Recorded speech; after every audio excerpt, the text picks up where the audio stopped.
Baik, Assalamualaikum warahmatullahi wabarakatuh. Selamat pagi semuanya, semoga semua dalam keadaan sehat. Oke, hari ini kita masuk ke materi yang selanjutnya setelah UTS, yaitu tentang produksi enzim amilase. Nah, untuk cara kerja sudah bisa kalian baca di buku praktikum yang dahulu sudah saya bagikan, namun di sini saya akan sedikit menjelaskan beberapa pengantar.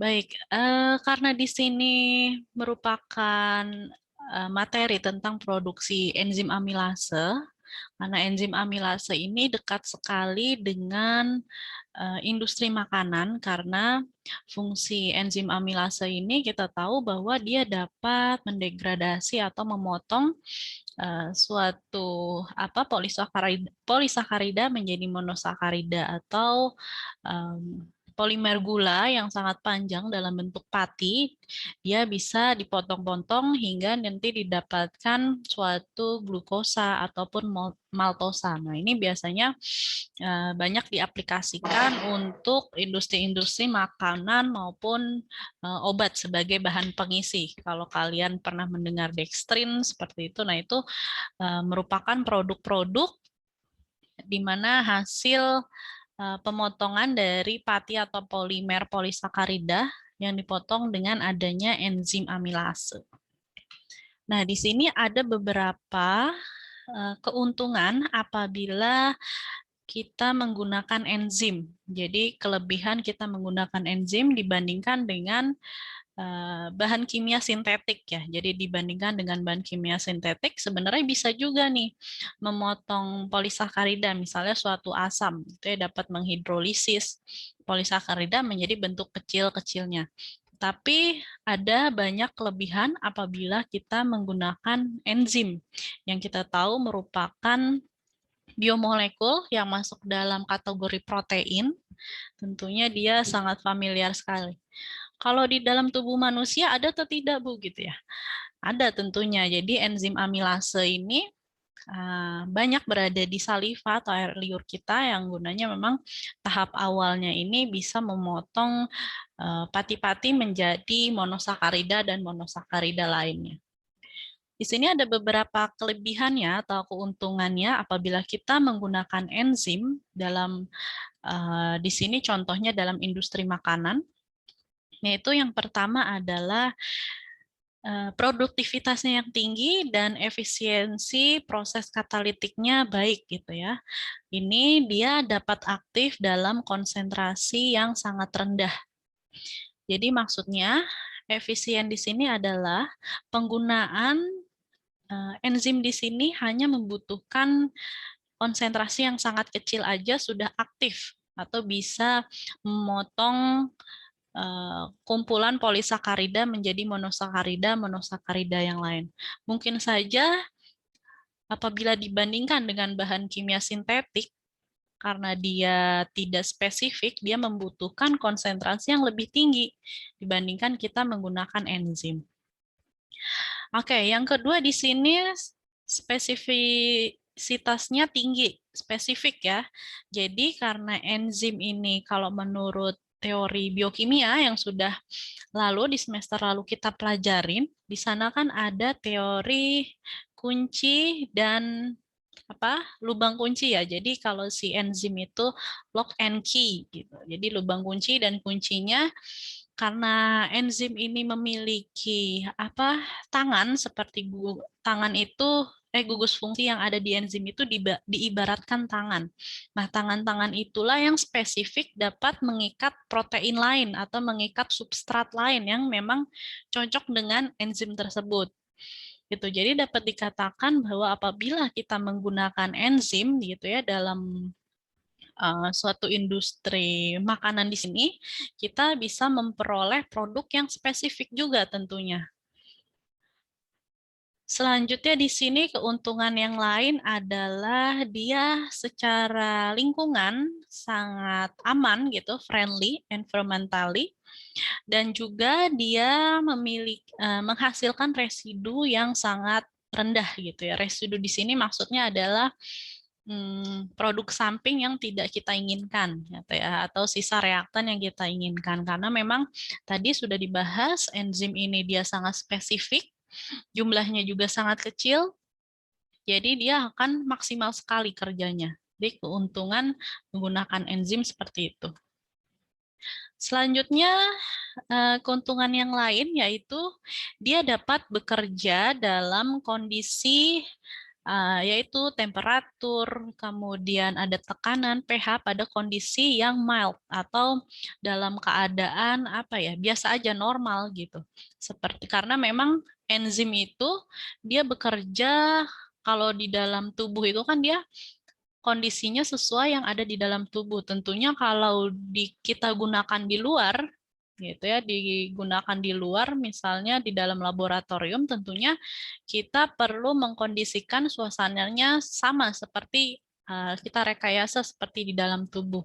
Tentunya itu kan keadaannya hampir normal ya, walaupun kita ingin memperoleh suhu yang optimum, misalnya 40 derajat, itu masih dikatakan mild. Kalau di industri kan dia mengharapkan keuntungan yang besar ya. Keuntungan yang besar salah satunya dapat juga dipilih apabila kita mengeluarkan energi yang kecil. Kalau energi yang kalau kita tidak membutuhkan temperatur tinggi atau tekanan yang tinggi, tentunya berarti energi yang kita butuhkan juga nggak perlu banyak gitu. Nah, itu menguntungkan industri sekali.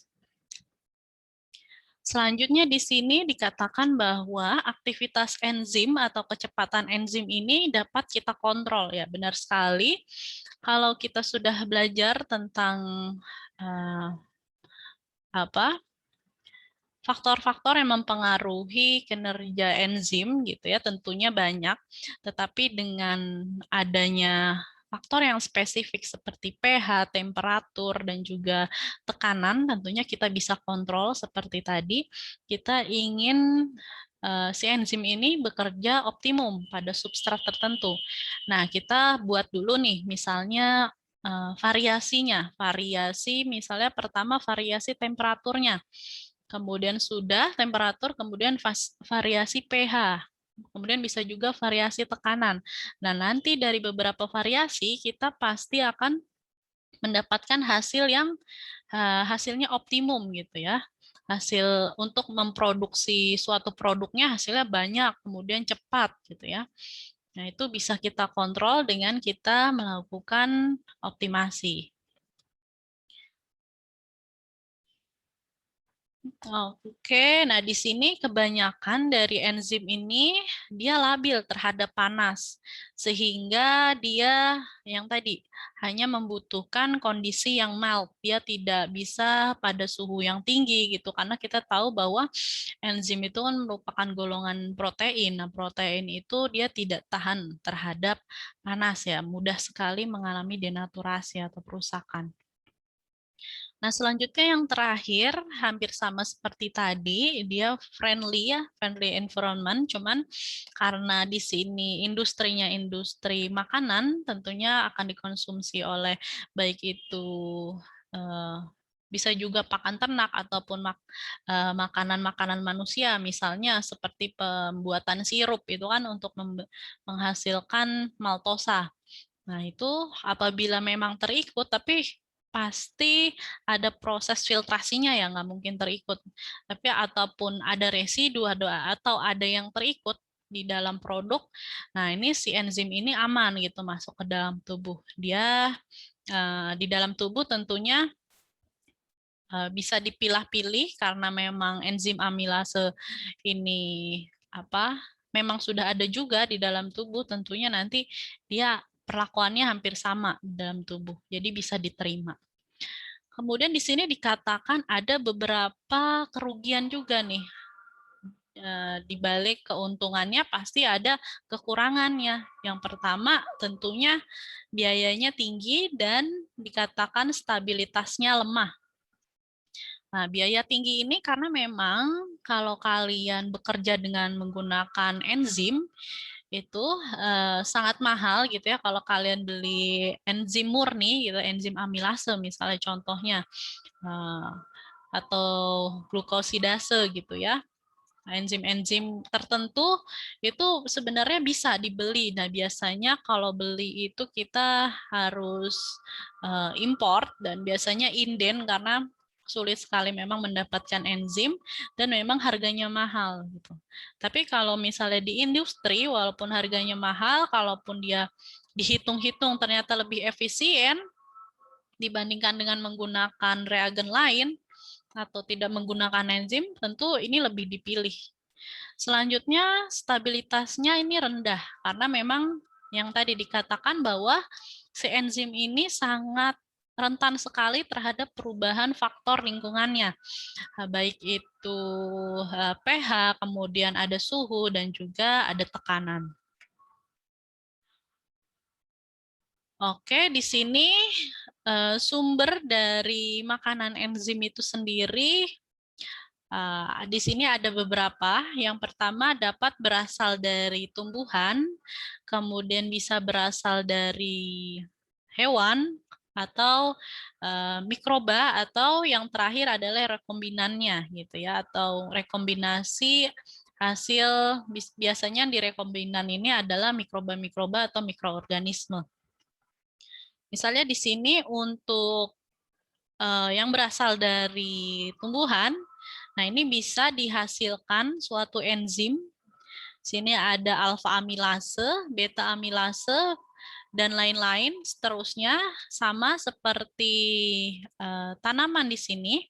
Di sini ada mikroorganisme yang hampir sama, yaitu dia bisa menghasilkan alfa amilase, beta amilase, dan seterusnya.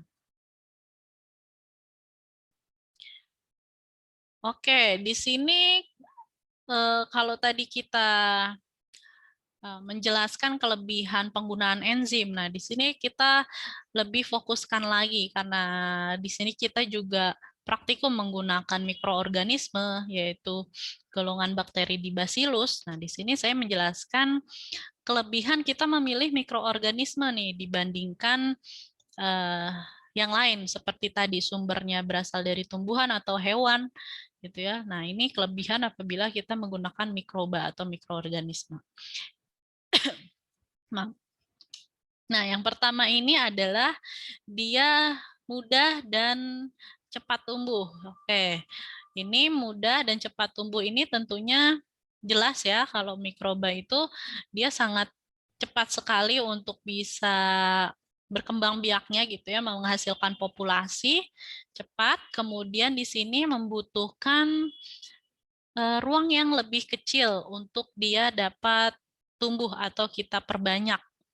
Ini jelas karena mikroba ini bisa dilakukan di skala laboratorium dan jumlahnya juga tidak terlalu mengambil space gitu ya, ruang. Kemudian relatif lebih murah gitu ya, relatif lebih murah untuk senyawa-senyawa untuk bisa dikulturkan. Maksudnya di sini untuk menumbuhkan atau memperbanyak si mikroorganisme kita membutuhkan bahan-bahan yang lebih murah dibandingkan kita menggunakan tadi hewan ataupun tumbuhan. Oke, selanjutnya di sini affected by seasonal change. Nah, oke, di sini ada kelebihan selanjutnya yaitu mereka menggunakan mikroba ini tentunya salah satu alasannya juga dia tidak bergantung dengan musim.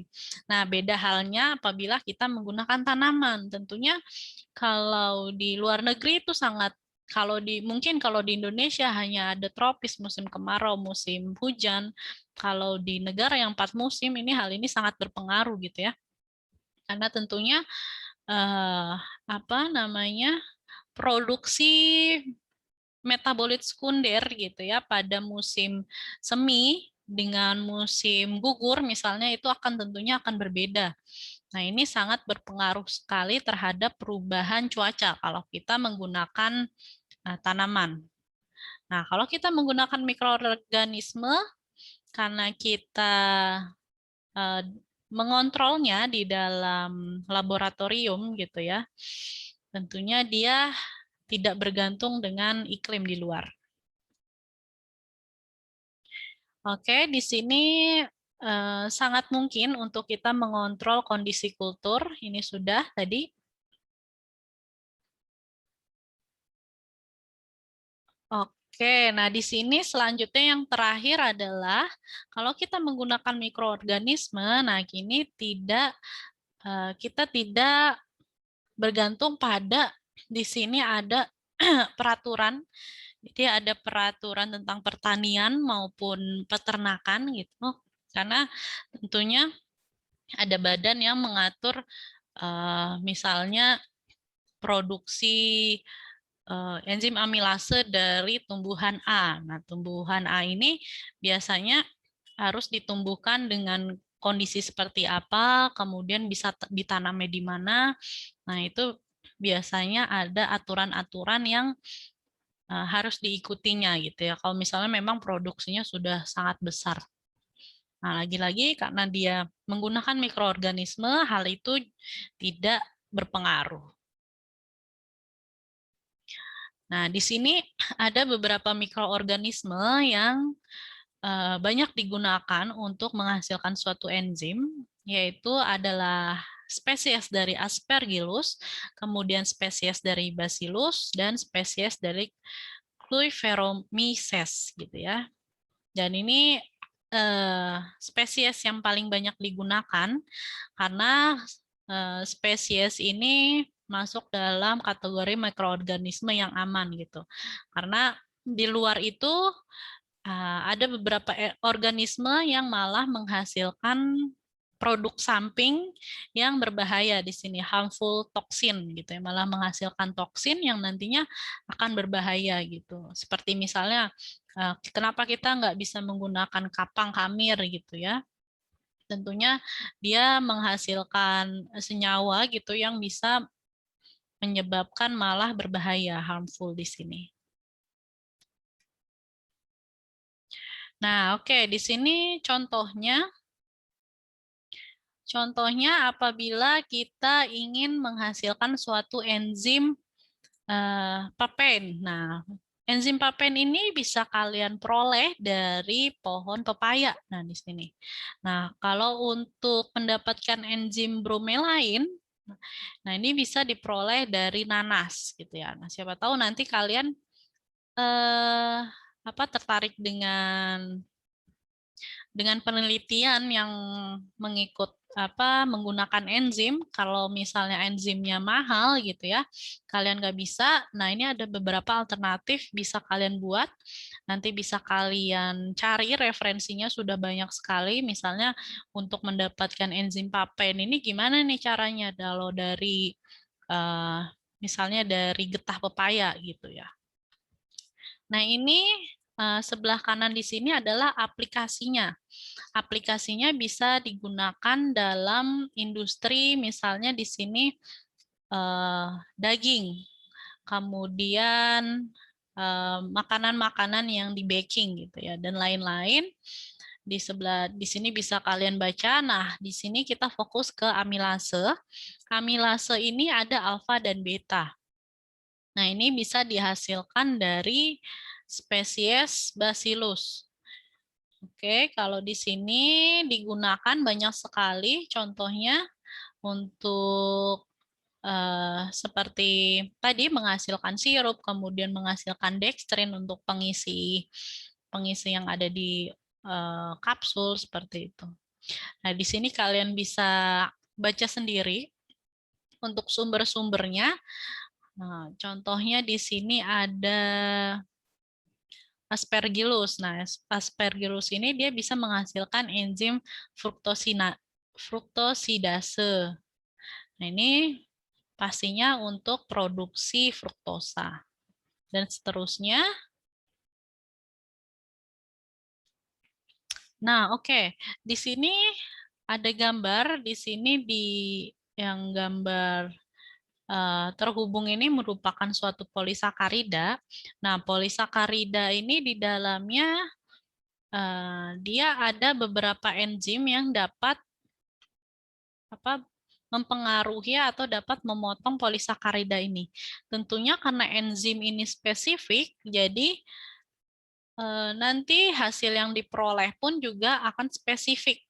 Nah, di sini apabila polisakarida gitu ditambahkan dengan enzim alfa amilase, dia akan menghasilkan ini urutannya dia menjadi dextrin terlebih dahulu. Dari dextrin kita dilanjutkan lagi hidrolisnya dengan menghasilkan oligosakarida. Nah, oligosakarida ini menjadi glukosa dan juga maltosa gitu ya.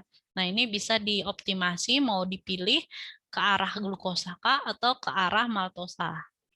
Nah, selanjutnya apabila kita menggunakan enzim beta amilase, nah di sini kita bisa langsung menghasilkan maltosa dan juga beta dextrin. Nah, sini beda lagi untuk enzim alfa glukosidase. Ini kita menghasilkan monosakarida berupa glukosa. Jadi bedanya dengan alfa amilosa, dia bisa berupa campuran maltosa dan glukosa. Sedangkan kalau kita hanya ingin menjadikannya glukosa spesifik gitu. Nah, kita pilih aja nih alfa glukosidase. Dan lain-lain seperti itu. Seperti ini kalau kita menggunakan enzim siklodextrin glikosil transferase, tentunya dia akan spesifik bentuknya jadi siklodextrin gitu. Nah, oke, ini hanya pengetahuan aja karena di sini kita menjelaskan tentang alfa amilase yang dia bisa memproduksi atau bisa memotong polisakarida menjadi glukosa dan juga maltosa. Nah, maltosa atau maltodextrin ini kita bisa gunakan kalau di dalam industri makanan sebagai stabilizer, kemudian bisa sebagai pengisi filler, terus penebal, atau bisa sebagai untuk bisa menempel gitu ya, menempelkan bahan makanan misalnya. Di sini ada yang disebut sebagai tahap likuifikasi dan juga sakrafikasi. Nah, nanti ada penjelasan di selanjutnya.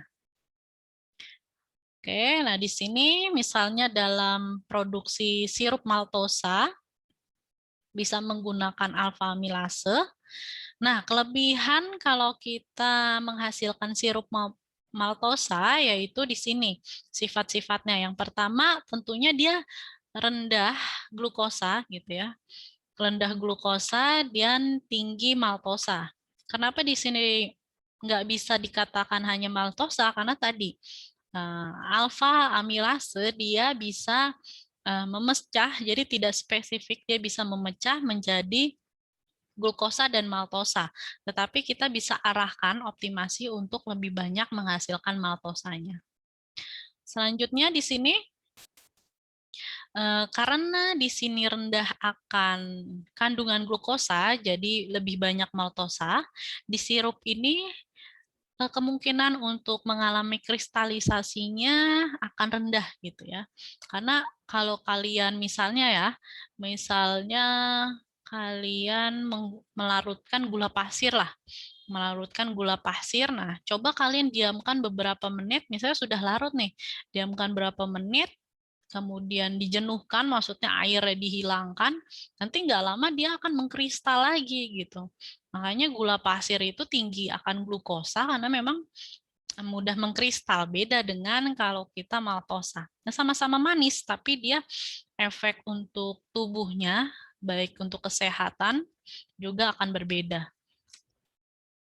Nah, selanjutnya di sini mereka relatif tidak higroskopis. Oke, nah ini jelas higroskopis kalian sudah tahu dia mudah menyerap air karena memang kondisinya dia tidak mudah mengkristal. Tentunya dia akan bertahan dengan fasenya gitu ya. Fasenya itu misalnya kental dan juga cair. Oke, nah di sini sedikit pengetahuan di mana sih peran alfa amilase gitu ya di dalam industri. Nah, ini di industri. Nah, contohnya di sini dalam proses pembuatan sirup maltosa. Kita menggunakan enzim alfa amilase. Nah, ini yang diperoleh. setelah dianalisis ternyata di dalam sirup maltosa yang dibuat di sini dia mengandung 4% glukosa, 56% maltosa, dan yang lainnya adalah monosakarida lain.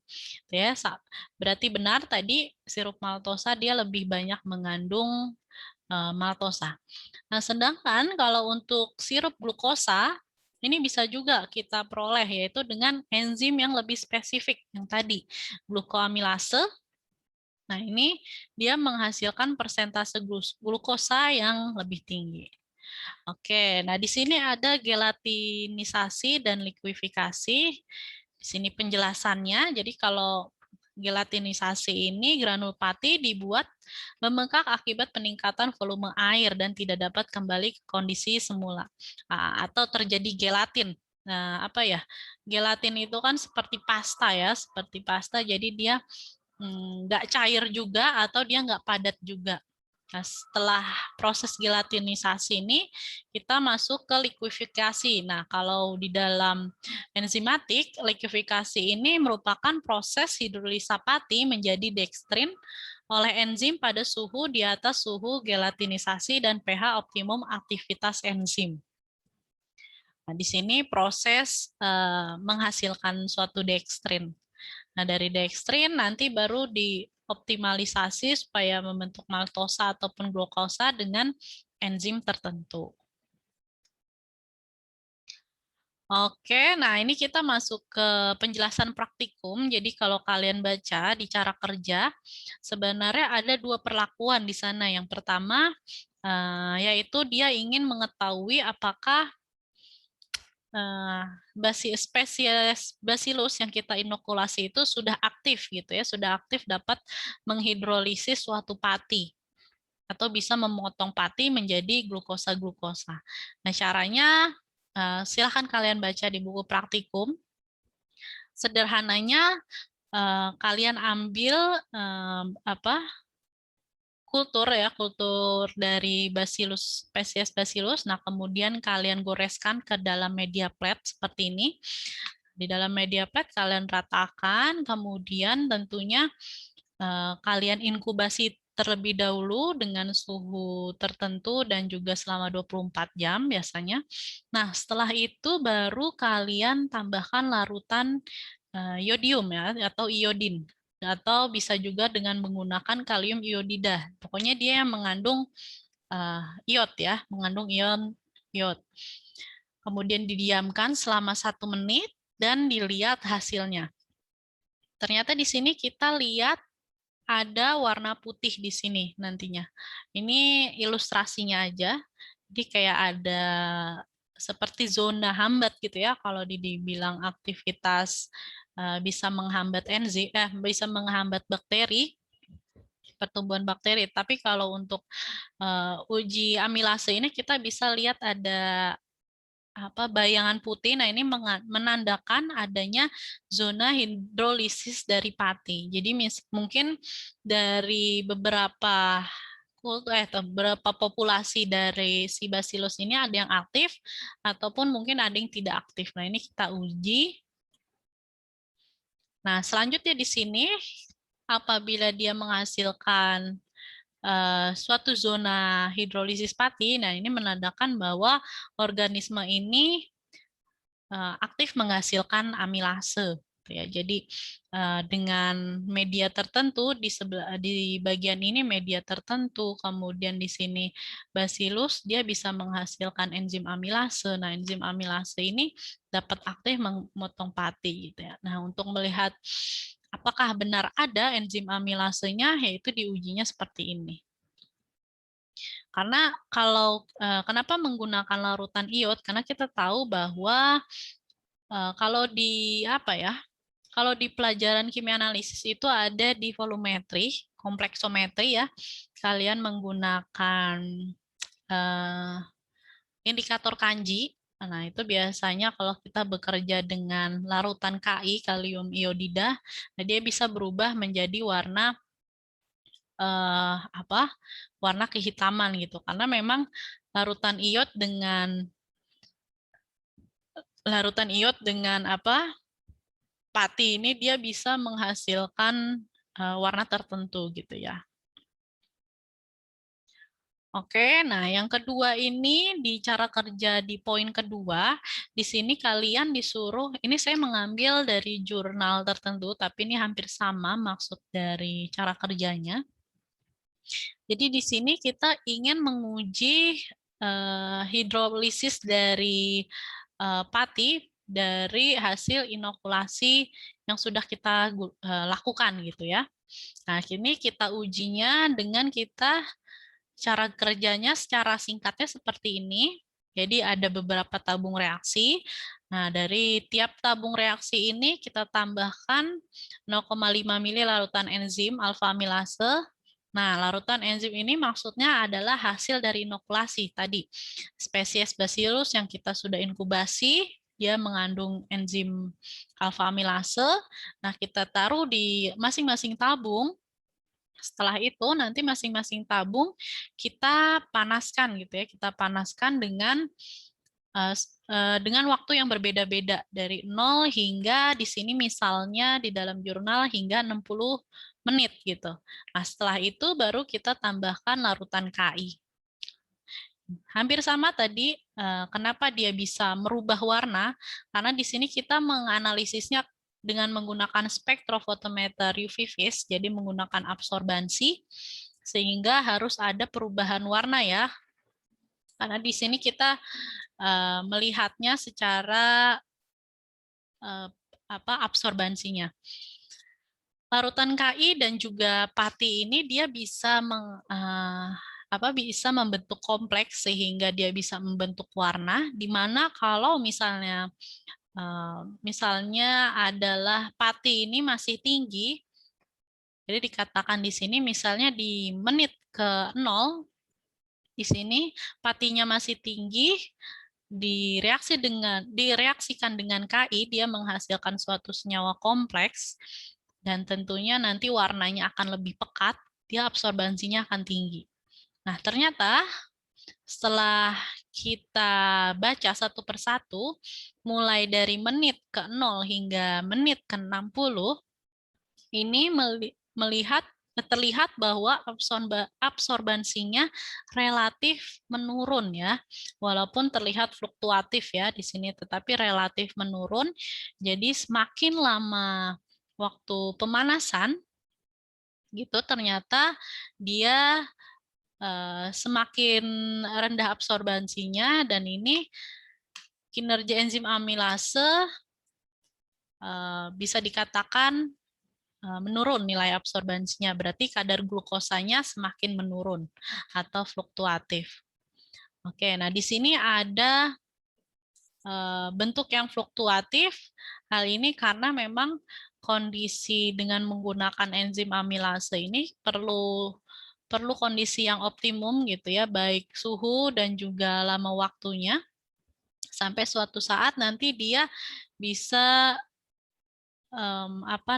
di sini relatif stabil hingga nantinya dia akan menurun secara drastis, karena memang semakin lama pemanasan juga bisa mengganggu efektivitas dari enzim, karena tadi si enzim ini tidak tahan terhadap pemanasan gitu ya, terhadap pemanasan tinggi, sehingga mungkin saja dia rusak.